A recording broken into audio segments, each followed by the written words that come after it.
When you sign a contract as an NBA referee, it's in there that says you can't place a bet of any kind. I would give him the information. He would place the bet. We'd split the money 50-50.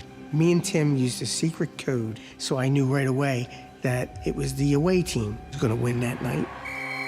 And I was involved in the biggest scandal in sports betting history. I was the #1 manufacturer of fraudulent credit cards in the entire United States. I was a leader in one of the most dangerous motorcycle clubs in America. And I went on a high-speed police chase where I chased the cops. These credit cards were my Vincent van Goghs. This was my masterpiece. He had known what I've been doing with these picks. He was going to expose me to the NBA. Deep down, I knew I would. We live outside of the law, and if something happens to us, we're going to take care of it on our own. We were winning every game. You know, we were getting paid. We were making a lot of money. I never checked the price of anything. I just went and got it.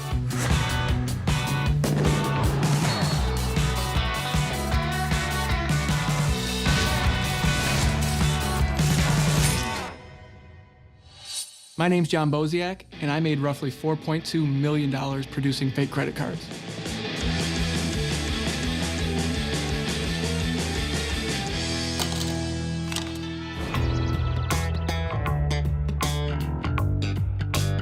I had a very eventful youth.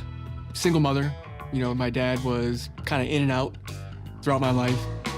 I had a little brother that I grew up with, and we pretty much just raised ourselves. Art has always been a part of my life. My oldest memory I have is just drawing on pencil and paper. Street art has always been my main influence behind everything I do. We spray painted everything we could. Freeway signs, stop signs, security's chasing you, the cops are getting called. So it was exciting, especially when you're younger, you know, 15, 16 years old. Once I graduated, I had to figure something out. So it was like, what am I good at? And it was art. That's when I decided to go to the Art Institute. I majored in graphic design and media arts. So I would just hang out on campus, and I would go to classes that I wasn't even signed up for. You know what I mean? Like, I would go to classes that I didn't even have to go to attend. I would just go sit in the classes. I graduated with a 3.59. Surely there's a company that'll hire me as a graphic design artist. I got a job fresh out of college, so I was the lead graphic design artist for a print company out of Miami. It was my dream job. You know, I was making $80,000 a year, and I remember getting like the nicest apartment I could. I wasn't hungry anymore. Yeah, so it was a game changer. It was for the first time ever in my life. It was finally something's going the right way. I show up to work one day, and FBI are there. And apparently the whole company was just BS. They were using the company to launder drug money. And so I was out of a job. I had to find a way to pay my bills. I'm like, there has to be another opportunity out there. Surely there's another company that'll hire me as a graphic design artist. Well, it turned out not to be the case. You know, what do you do? What do I do? I just hit the internet. In the early 2000s, there were forums for basically every kind of crime you could imagine. And when I found the forum for credit card fraud, I don't know why, I just felt like that was something that I could do. I'm proficient with graphic design. I understand computer systems. So when they started explaining exactly how you do it, I was like, this I get, this I can do. Basically what this entails is anytime you go to a website, you put in your credit card information, all of that information is stored on a server somewhere. And what people do is they hack this information and they resell it to people that, you know, obviously want to commit crimes with it. And so what happens is you need a physical piece of plastic with a magnetic strip on it. You need a reader-writer, and then you need the numbers. And you encode them physically to the card. And then you go out to the store and you just swipe the card as if it were your own. If somebody uses your credit card, 100% of the time, you always get your money back. I wasn't stealing from people. I was stealing from banks. And that I have no problem with. I remember the first time I did it, I think it was food. I think I just went into like a restaurant.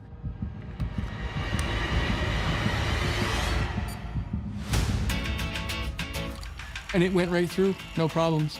That was when I kind of went back out and I sat in the car and I'm like, holy smokes, there's something to this if you have the cojones to go out and do it. When you encode these numbers to these cards, you're using somebody else's debit card information on a random card. This works with small purchases, but you try to purchase something, anything over $300, there are security protocols that they have to follow in order to process the sale. One of which being that they have to look at the physical card and make sure that the last 4 digits of the credit card match what's actually being swiped on the POS machine. That's eventually what led me to going on and finding plastic vendors. And you would tell them what numbers to emboss on the front of the card. Now I'm able to go and I'm able to card the larger stuff. Then I could, kind of chase after the big money. It was kind of like just like the wild, wild west. And I would do it every day. Because it's exciting walking into a store with 5 debit cards in your wallet and you don't have to think about the price of anything. It's like winning the lottery. I wake up every morning and I just think about what can I buy today? Going into a supermarket, I'm just putting everything in the basket. I got 2 baskets. I got 2 baskets in the store. I got every cereal I want. I'm getting steaks. I'm getting, every prime rib. So I was going to Foot Locker and Champs every other day and getting 3 or 4 pairs of sneakers. And you can just live a completely different life now.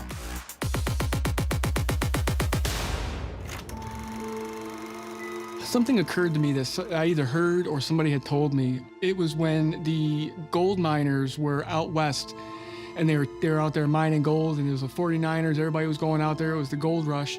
The guys out there making all the money were the guys selling the pickaxes, not mining the gold.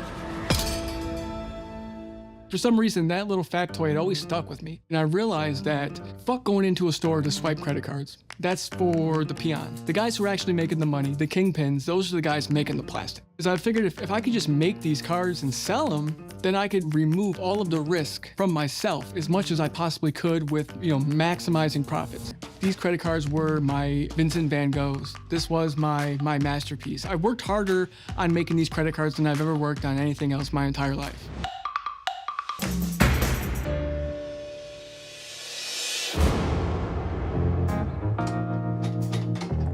Once I had a card that was indistinguishable from those that were issued from a financial institution, I knew that I had a marketable product. Then from there, it was just marketing and it was customer service. I would advertise on these forums, and I realized that I'm gonna be dealing with people all over the world. So I literally used to sleep with my laptop next to my bed open and with the volume all the way up. I would answer all of my customers I could within 5 or 10 minutes, and that was something nobody else did. When it came to ship, I would just throw them in an envelope and fire them off through USPS. And one of my customers got the cards and he's like, listen, man, he's like, I can hold them in the light and I can see your fingerprints on the cards. So then I was like, oh, shit, maybe I do need to figure out a better process. So I came up with a pretty genius idea for mailing credit cards. So I would go on eBay and I would find a listing for like 10 or 15 modems that just don't work or are missing parts. I'd buy all of those, take the insides out, and I would hide the cards inside the modems, put them back in the box, and I'd vacuum seal them like they came from the store. And I figured out how to scam shipping centers by making fake labels, so I wouldn't have to pay for shipping. It was scanned into their system as a label that's been already paid for, and say, can you add this to your outgoing mail? They'd scan it, and that'd be it. A normal busy week for me was anywhere between 500 and 1,000 cards. So then I would just have people pay me through Western Union. Either that or I accepted Bitcoin. I was making anywhere between $100,000 and $150,000 a month. I was buying Cadillacs, eating out 3 times a day. I was flying private. I never checked the price of anything. If I wanted it or if I needed it, I just went and got it. Yeah, there was nobody else doing what I was doing. I was the #1 manufacturer of fraudulent credit cards in the entire United States.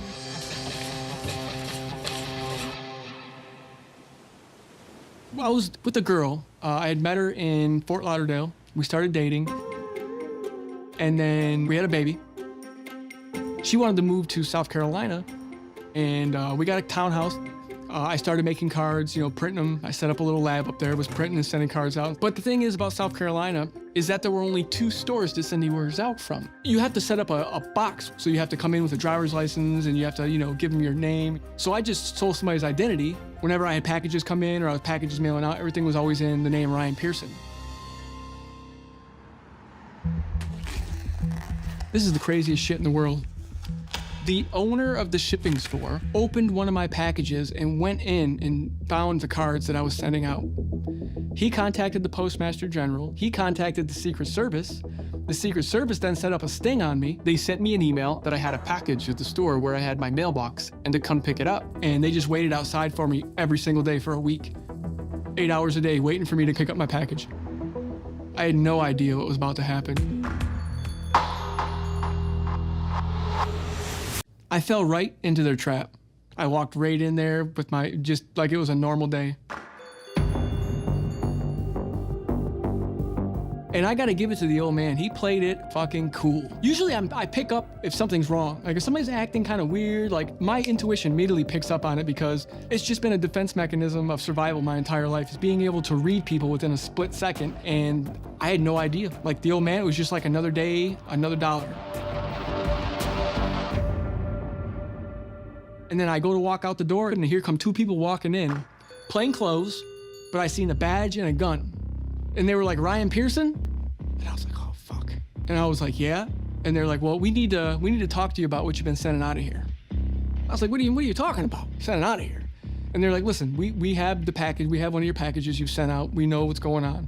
So we went in the back office. I remember sitting in the chair and they were like, what's your name? Because we looked Ryan Pearson up and you're not Ryan Pearson. And at this point in my mind, I'm like, what do they know?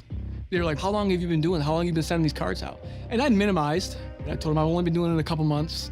Just I make these things in my bedroom. I don't have anybody else working with me. Because they thought for sure that this was some giant like crime ring. They didn't believe me that it was just me.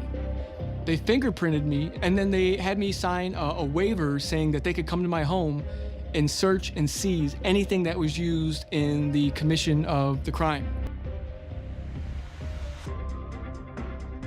They drove me to my condo and I sat in the living room on the couch with one guy watching me while the other guy went through the whole apartment. They took all my printers, they took my laptops, they took all my debit cards, everything gone. $960,000 gone. This guy, he was a real fucking prick. There was no leniency at all. He threatened me with locking me up. What am I gonna do? You know, I only had the money that was left in my personal bank account, which wasn't much. It's like 10 grand. I knew for sure I'm going to prison. Like, I'm going to prison, I'm guilty. There's no way I'm gonna get out of this. You know, so I'm going to prison. And I'm like, fuck, I'm gonna run. I'm gonna fucking run, I'm gonna book it. And this is stupid because I was young, and now that I'm 40, I realize that this is kind of like flawed thinking, but I was like, I can just live the rest of my life as different people, and I'll never have to answer for any of this. When you go on the run, you have to be paranoid. You don't really stay in one place for too long. You know, you're always on the move. So I went on the run, obviously, and me and my wife had moved to Tampa. I think my wife put like a utility in my name or something. So like 3 or 4 months later, the U.S. Marshals show up at my front door. There were about 8 U.S. Marshals standing on my front stoop, all AR-15s drawn, ready to come in, full tactical gear, everything. So I knew I was fucked. I knew this was the end of the line for me. I was charged with manufacturing a fraudulent transaction device, possession of a fraudulent transaction device, mail fraud, wire fraud, and aggravated identity theft. Maximum sentence I was looking at was about 25 years. Between 2005 and 2009, I made roughly $4.2 million manufacturing fraudulent credit cards. And here I am facing 25 years in prison at 27 years old. And I sat in Pinellas County Jail for like 3.5 months. Then my lawyer came back and told me that we have an offer from the prosecuting attorney. They're offering 24 months. I was absolutely flabbergasted. And I was like, what happened? She was like, the worker at the shipping store, there's a protocol they're supposed to follow. The Postmaster General is the only one with the authority to open mail that's been postage has been paid for. The old man at the shipping store, he didn't follow protocol. And because of that, they had to dismiss all of the charges except for the aggravated identity theft, which I did have my face on someone else's driver's license. I wasn't necessarily physically harming people, but I understand that it is a very large inconvenience. The people always get their money back. So at the end of the day, really, it's the banks taking the loss. And my attitude is fuck the banks. So I don't feel bad at all about stealing from financial institutions, at all. I'm gonna be completely honest with you. If I could do it all over again, I would do it again. I would 100% absolutely do it again.